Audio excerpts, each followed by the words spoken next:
بسم اللہ الرحمن الرحیم۔ ناظرین کرام، السلام علیکم ورحمۃ اللہ۔ امید ہے کہ آپ سبھی حضرات خیر و عافیت سے ہوں گے۔ ناظرین کرام، ہم جس ملک ہندوستان میں رہتے ہیں، اس کی بیشتر آبادی یعنی میجورٹی آف پاپولیشن ہندوؤں پر مشتمل ہے، جو مذہب کے طور پر ہندو مت کو فالو کرتے ہیں۔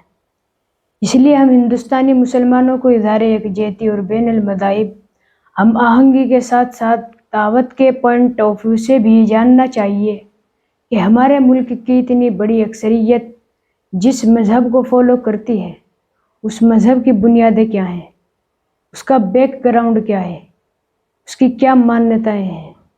تو ہندو ریلیجن کا ایک اجمالی ساخہ کا پیش کرنے کی کوشش کریں گے، جس پر ہمارے ساتھ بات کرنے کے لیے موجود ہیں ہمارے دوست حافظ محمد بلال صاحب۔ السلام علیکم حافظ صاحب۔ وعلیکم السلام ورحمۃ اللہ۔ اس سے پہلے کہ ہم اپنی بات کا آغاز کریں، میں آپ کو بہت مبارکباد دوں گا کہ اتنی اہم گفتگو کی جانب آپ کی توجہ ہوئی، اور شکریہ ادا کرنا چاہوں گا کہ آپ نے اس ناچیز کو اس کا حصہ بنایا۔ بہت شکریہ حافظ صاحب۔ ہم بلا تاخیر اپنے موضوع کی طرف بڑھتے ہیں۔ آپ سب سے پہلے ہمیں یہ بتائیے کہ ہندو دھرم ہندوستان میں کب اور کن لوگوں کے ہاتھوں شروع ہوا؟ ہندو دھرم کے بارے میں یہ بات جان لیجئے کہ اس کی جو موجودہ شکل ہے، یہ ابتدائی سے ایسا نہیں ہے، بلکہ یہ تاریخ کے مختلف پیریڈز میں ترقی کرتا ہوا موجودہ شکل تک پہنچا ہے۔ اس کی ابتدا تو 1500 سال قبل مسیح ہو گئی تھی، جو ہندوستان کے اولین فاتحین آرینز کے ہاتھوں ہوئی۔ پھر ایک عرصہ گزرا اور 8ویں صدی قبل مسیح میں برہمنوں کے ہاتھوں اس کو اور ترقی ہوئی۔ پھر اور زمانہ گزرا اور 30ویں صدی قبل مسیح میں منو شاستر کے ذریعے یہ مذہب اور ایوول ہوا۔ کہنے کا مطلب یہ ہے کہ تاریخ کے مختلف ادوار میں ترقی کرتا ہوا یہ مذہب موجودہ شکل تک پہنچا ہے۔ لہذا ہندو مذہب کا جو وسیع وردن ہے، اس کے بارے میں کسی ایک شخص یا قوم کا نام بانی کے طور پر نہیں لیا جا سکتا۔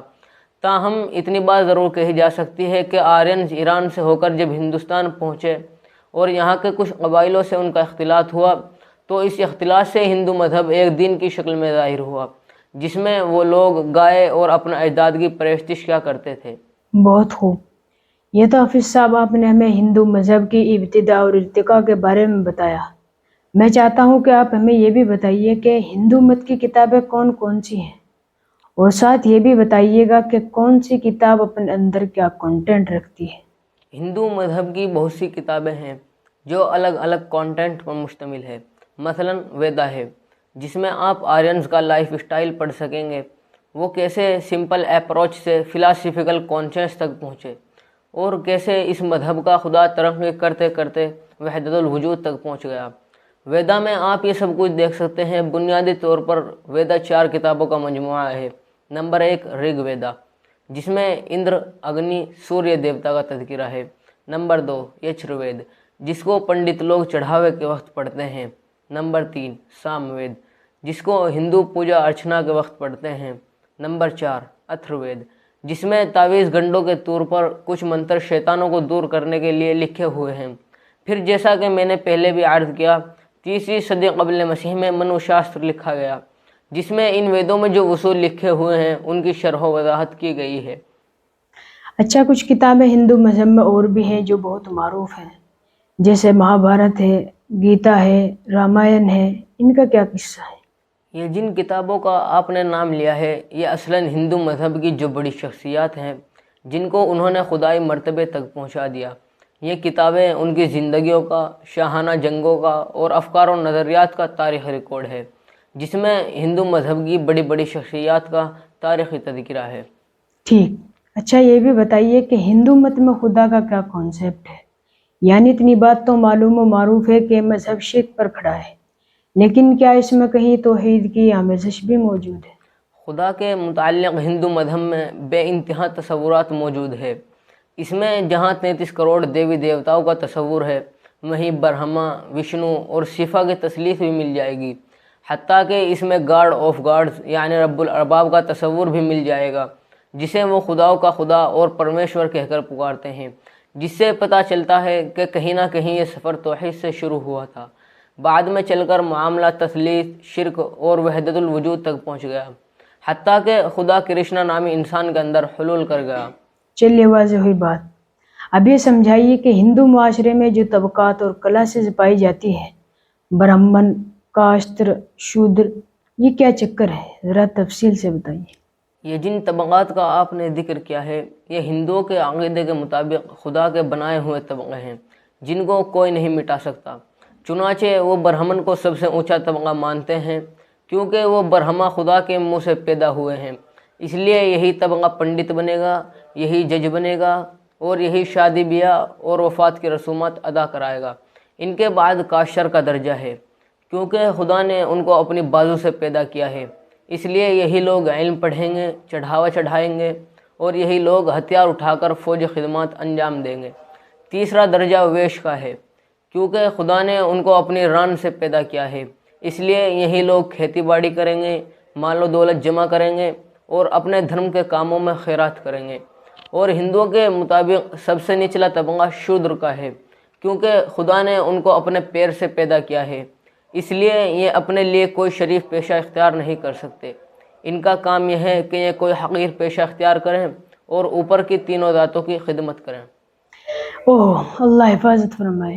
پھر اس طبقاتی نظام کے کیا اثرات ہندو مذہب میں دیکھے گئے؟ اثرات اس کے یہ ظاہر ہوئے کہ کوئی نیچے ذات کا آدمی اپنے سے اونچی ذات کی عورت سے شادی نہیں کر سکتا۔ برہمن خدا کی سب سے اونچی مخلوق ہو گئے اور شودر سب سے کمتر۔ برہمن گناہوں سے پاک صاف ہو گیا، اگر وہ قتل کا مرتکب بھی ہو تو وہ قتل نہیں کیا جائے گا، بس اس کا سر گنجا کر دیا جائے گا، باقیوں کو قتل کیا جائے گا۔ 10 سالہ برہمن لڑکا 100 سالہ شودر سے زیادہ عظیم المرتبہ ہوگا، حتیٰ کہ منو شاستر کے مطابق شودر کتوں اور جانوروں سے بھی کم درجہ ہے۔ اور بھی بہت اونچ نیچ ہے جو اس طبقاتی نظام کے تحت ہندو مذہب میں پیدا ہو گئی ہے، جس کو آپ منو شاستر میں پڑھ سکتے ہیں۔ اب ایک آخری سوال ہندوؤں کے بعض مشہور عقائد کے بارے میں ہے، جیسے کرما، تناسخ ارواح یعنی پنرجنم اور انطلاق وغیرہ، ان کے بارے میں بھی ذرا تفصیل سے بتائیے۔ ہندوؤں کے ہاں کرما وہی ہے جسے قانون جزا کہا جاتا ہے۔ وہ اس کی وضاحت اس طرح کرتے ہیں کہ خدا کا بنایا ہوا نظام کائنات عدل یعنی جسٹس پر قائم ہے۔ خدا کا یہ عدل اس دنیا میں بھی واقف ہو جاتا ہے، ورنہ تو اگلے جنم میں ضرور واقف ہوتا ہے اور ایک زندگی کے بدلے دوسری زندگی ملتی ہے۔ گویا ہندوؤں کے یہاں زمین جس طرح ایک ٹیسٹ پلیس یعنی مقام امتحان ہے، اسی طرح جزا و سزا کا مقام بھی ہے۔ اور پنرجن کا مطلب وہ یہ بیان کرتے ہیں کہ جب کوئی انسان مر جائے تو اس کا جسم تو فنا ہو جاتا ہے، لیکن اس کی روح اس کی زندگی کے اعمال کے حساب سے کسی دوسرے جسم میں داخل ہو جاتی ہے۔ کسی کے اچھے اعمال ہوں تو اس کو اچھی صحت مند، آرام و آشائش سے لبریز باڈی مل جاتی ہے، اور اگر برے اعمال کیے ہوں تو بیماری اور غربت والی باڈی ملتی ہے، حتیٰ کہ کتوں اور خنزیر کے جسم میں بھی ڈال دی جاتی ہے۔ یہ ان کے نزدیک پنرجنم اور تناسخ ارواح ہے، اور یہ جو نیکی و بد اعمال کی جزا کے طور پر ایک نئی زندگی ملتی ہے، اسی کو انطلاق کہتے ہیں۔ ایک ان کے ہاں موکش یعنی نجات کا تصور بھی پایا جاتا ہے کہ اگر کسی کو پنرجنم، اواگمن اور کرما وغیرہ کے چکرویوں سے آزاد ہونا ہے اور اس سائیکل سے اوپر اٹھ کر برہمانڈ کی وسعتوں میں گم ہونا ہے تو اسے درویشی اور دنیا سے بے رغبتی کی زندگی بسر کرنا چاہیے۔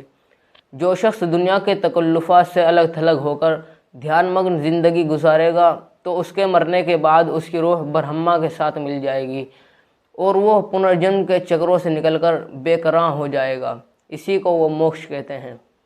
ماشاء اللہ، جزاک اللہ حافظ صاحب، آج آپ سے بہت کچھ جاننے کو ملا اور امید ہے کہ آئندہ بھی اور مختلف مذاہب کے بارے میں آپ سے بہت کچھ جانیں گے۔ اب تک کے آپ کے وقت کا بہت شکریہ۔ السلام علیکم۔ جی ضرور، انشاءاللہ۔ وعلیکم السلام ورحمۃ اللہ وبرکاتہ۔